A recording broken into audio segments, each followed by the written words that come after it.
வணக்கம். ஓம் ஜெய் குருவே துணை. ஜோதிடம் முதலில் எப்படி தோன்றி அது இன்றைக்கு எவ்வளோ ஒரு பிரம்மாண்ட வளர்ச்சியை பெற்றிருக்கிறதுங்கிறது, அதோடைய படிப்படியான வளர்ச்சியை மிக சுருக்கமாக பார்க்க போகிறோங்க. இன்றைக்கு விஞ்ஞானிகள் சொல்கிறாங்க, பெரும் வெடிப்பு ஏற்பட்டு தான் இப்படி கிரக நிலைகள் ஆகாயத்தில், இந்த பிரபஞ்சத்தில் இந்த சூரிய குடும்பமாக விளங்குது அப்படின்னு சொல்கிறாங்க.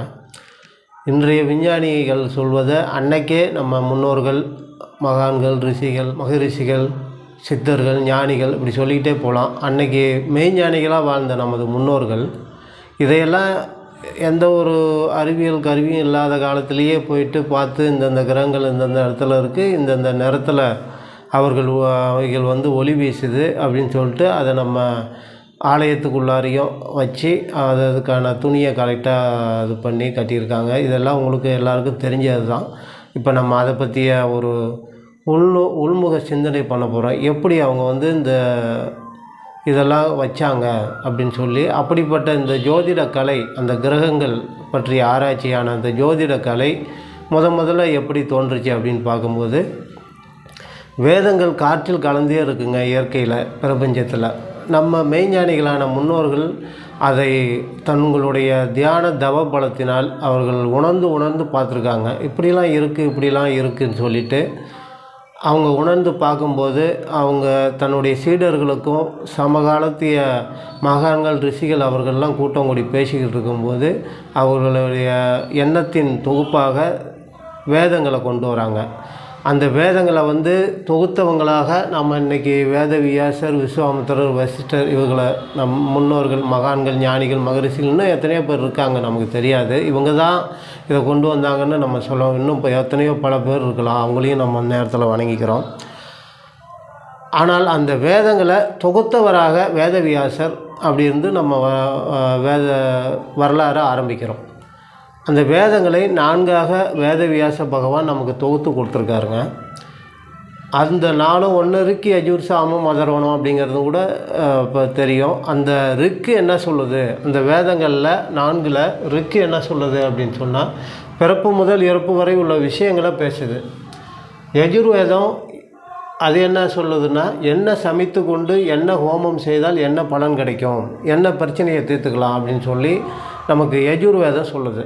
சமித்துனா உங்களுக்கே தெரியும், மரக்குச்சி. இந்த ஒவ்வொரு மரங்களும் ஒவ்வொரு மூலிகை தாங்களே, அதனால் என்ன மரக்குச்சியை போட்டு என்ன மாதிரி என்ன ஹோமம், எந்த கடவுளுக்கான ஹோமம் செய்தால் என்னென்ன பிரச்சனைகள் தீரும் அப்படிங்கிறது சொல்கிறது யஜுர்வேதம். அடுத்து சாமவேதம். இதுக்கு ரொம்ப மிக பெரிய பிரபலமானவர் ராவணன். சாமவேதத்தில் அவர் சாமகானம் பாடி தான் சிவனை மனதை உருக வச்சார் அப்படிங்கிற வரலாறுலாம் பலருக்கும் தெரிஞ்சிருக்கும். அதனால் சாமம்னாவே இசை. அந்த என்ன ராகத்தாளத்தோட இறைவனை எப்படி துதித்து பாடினா என்னென்ன விருப்பங்களை நமக்கு இறைவன் நிறைவேற்றுவார். எங்களுடைய சித்தர் கூட சொல்லுவார், மனதால் இசையால் உருகி இறங்க வைப்பது மனிதனின் குணமாகும், இசைக்கு இறங்கி வருவது இறைவனின் குணமாகும் சொல்லிட்டு சொல்லுவாங்க. அது மாதிரி அந்த ராகத்தாளத்தோடு இறைவனை போற்றி துதிப்பது அப்படிங்கிறத சொல்கிறது நமக்கு சாமவேதம். அடுத்ததாக இருக்கிற 4ஆவதான அதர்வண வேதம், அதுதாங்க இன்றைக்கி நம்ம அனுபவிச்சுக்கிட்டு இருக்கிற மிக முக்கிய பங்காற்றுகிற ஒரு வேதமாக இருக்குது. இந்த வேதத்தில் அத்தனையும் இருக்குங்க. மந்திரம், தந்திரம், மாந்திரிகம், தாந்திரிகம், பில்லி, சூனியம், ஏவல், கருவுரு, இப்படி எல்லா விஷயங்களும் இருக்குது. இந்த வேதத்தில் இருந்து தான் கேரளாவில் காரியத்தை சாதித்து தராங்க. இந்த அதர்வண வேதத்தில் மருத்துவ குறிப்புகளும் எக்கச்சக்கமாக இருக்குது. சித்த மருத்துவ குறிப்புகள், எப்படி சிகிச்சை செய்யணும், அதற்கெல்லாம் நம்ம போனோம்னா அகத்தியர், தேரையர் அவருடைய சிகிச்சை பண்ணவங்க அதெல்லாம் நிறைய சொல்லலாம். இப்போதைக்கு இந்த 4 வேதங்கள், அந்த 4 வேதங்களும் மனித வாழ்க்கைக்கு என்ன சொல்ல வருதுன்னு சொல்லி நமக்கு மகான்கள், சித்தர்கள், முன்னோர்கள் சொன்னதை நம்ம இப்படிலாம் வேதங்கள் இருக்குது, நமக்கு வாழ்க்கைக்கு தொகுத்து கொடுத்துருக்காங்க. இந்த வேதங்கிறது நமக்கு எப்படி இன்றைய பஞ்சாங்கம் 5 அங்கங்களை உடையதோ, அதாவது திதி, வாரம், நட்சத்திரம், யோகம், கரணம் சொல்லிட்டு 5 உறுப்புகளை கொண்டு தான் பஞ்சாங்கம் சொல்லுவாங்க, பஞ்சாங்கம். அந்த மாதிரி இந்த வேதத்து 6 உறுப்புகளை கொண்டதாக இருக்குது.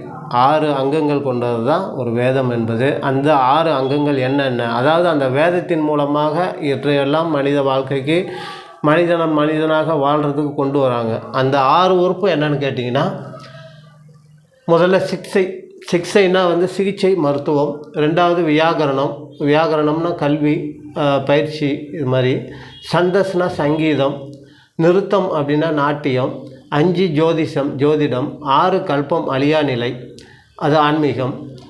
இந்த 6 விஷயங்களையும் நமக்கு போதிக்கிறது அந்த வேதங்களிலிருந்து நமக்கு தொகுத்து கொடுக்குறாங்க. இந்த 6 உறுப்புகள்லேயும் சிக்ஷை, வியாகரணம், சந்தஸ், நிருத்தம், ஜோதிஷம், கல்பம், இந்த 6 உறுப்புகள்லேயும் நமக்கு வேதத்தின் கண்களாக போற்றப்படுவது, வேதத்தின் கண்களாக திகழ்வது ஜோதிடம். அந்த ஜோதிடம் ஏன் அப்படி போற்றப்படுதுன்னு சொன்னீங்கன்னா, ஒருத்தர் சிக்ஷை, அதை மருத்துவர் ஆகணும் அப்படின்னு சொன்னால் அதற்குரிய அமைப்பு அவர் ஜாதகத்தில் இருக்கணும். வியாகரணம் ஆசிரியராகணும், போதிக்கணும், குருவாகணும்னா அதற்குரியது. இப்படி மற்ற 5மே நாட்டியம் ஆடணும்னா அதுக்கு, சங்கீதம்னா அதுக்குரிய கிரக அமைப்புகள் இருக்கணும். அப்படிலாம் இருக்கான்னு அந்த காலத்தில் ஆராய்ஞ்சிருக்காங்க. அதனால் இந்த முதன்மையாக இதனுடைய இந்த மற்ற 5 உறுப்புகள்லேயும் கலந்தோம் முதன்மை பெற்றும் விளங்கினது ஜோதிடம். இந்த ஜோதிடத்துக்கு எப்படி வளர்ச்சிகள் பெற்றது, அதாவது 4 காலங்களாக பிரித்து அது எப்படி வளர்ச்சி அடைஞ்சதுன்னு சொல்கிறாங்க. முதல் வேத காலம். வேத காலம்னா இந்த 4 காலங்களும், இந்த 4 காலத்துலேயும் அது கண்களாக இருந்து அது பிறந்து தவழ்ந்து வளர ஆரம்பிச்சது வேத காலத்தில். அடுத்து இதிகாச காலம், மகாபாரதம், ராமாயணம் நமது 2 பெரும் இதிகாசங்கள். அந்த ராமாயணத்தில் நமக்கு உதாரணம் வேணும்னா, ராமரும் சுக்ரீவனும் நட்பாக இருக்கும்போது அவர்கள் நட்பு நல்லா நீண்டு அமையணும், அவங்களுக்கு ரொம்ப சந்தோஷமாக இருக்கணும்னு சொல்லிவிட்டு அந்த நேரம் அனுமார் தீ மூட்டி அதை அக்னி சாட்சியாக வைப்பார். ஒரு திருமணத்தில் 2 மனங்கள் இணைகிறதுக்கு எப்படி நம்ம இன்றைக்கி அக்னி சாட்சி ஆகிறோமோ அதை அன்னைக்கே அனுமார் செஞ்சுருக்காரு. அது ஜோதிடத்தோட ஒரு சாட்சி. இன்னொரு சாட்சி ராமர் பாதுகை தான் பரதன் வச்சு ஆட்சி செஞ்சார். அப்போ அந்த தேசத்துக்கு, அயோத்தி தேசத்துக்கு அந்த ஜோதிடம் தான் காரணம்னு சொல்லி அதுவும் அந்த ராமாயண இதிகாசத்துலேருந்து நமக்கு சாட்சியாக ஒரு அடையாளத்துக்கு கிடச்சிருக்கு.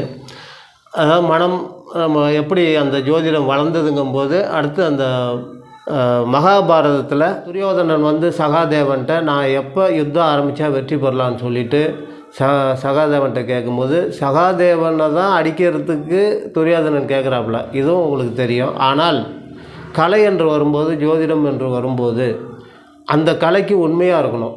அப்போ தான் அந்த வார்த்தையும் பலிக்கும், ஜோதிடராகவும் நிலை பெற்று இருக்க முடியும். அதனால் சகாதேவன் உண்மையை சொல்லிடுறாரு. அமாவாசை அன்றைக்கி ஆரம்பித்தா யுத்தத்தில் நீ ஜெயிக்கலான்னு சொல்லிடுறாரு. கிருஷ்ணர் பார்க்குறாரு, ஏன்னா இவ்வளோ ஒரு உண்மையாக இருக்கான் என்னுடைய கலைக்கு அப்படிங்கும்போது, நீங்கள் நேர்மையாக இருந்தால் தெய்வம் உதவி செஞ்சு தான் ஆகணும். அப்படி செய்கிறதுனால தான் அது தெய்வமே. அந்த நேர்மையாக இருக்கும்போதும் நமக்கு உதவி செஞ்சாக வேண்டிய கட்டாயத்தில் இருப்பவர் தான் கடவுள். அப்படி நம்ம புரிஞ்சுக்கணுங்க. பக்தி செலுத்தலை இருக்கிற கலைக்கு உண்மையாக நேர்மையாக இருந்தாவே கடவுள் உதவுவாருங்கிறதுக்கு இந்த கதை மிக முக்கியமாக நல்லாயிருக்கும். அப்படி என்னடா அப்படி சகாதேவன் உண்மையை சொல்லிட்டானே, இவனை அடிக்கிறதுக்கு கேட்டால் நீ இந்த நேரம் அடி, என்னை தோற்றுடலாம், நீ ஜெயிச்சிடலான்னு சொல்கிறானேன்னு சொல்லிவிட்டு உடனே கிருஷ்ணரே தர்ப்பணம் கொடுத்து அந்த அர்க்கியத்தை கொடுக்கும்போது அவங்க சூரியனும் சந்திரனும் வந்துடுறாங்க. நீங்கள் இது 2 பேரும் ஒன்று சேர்றது தானே அமாவாசைன்னு சொல்லி அவராக ஒரு அமாவாசையை தன்னுடைய ஒரு பலத்தில் உருவாக்கி இவங்க வெற்றி அடைய செய்ததாக சொல்லப்படுவதும் ஜோதிடம்தான்.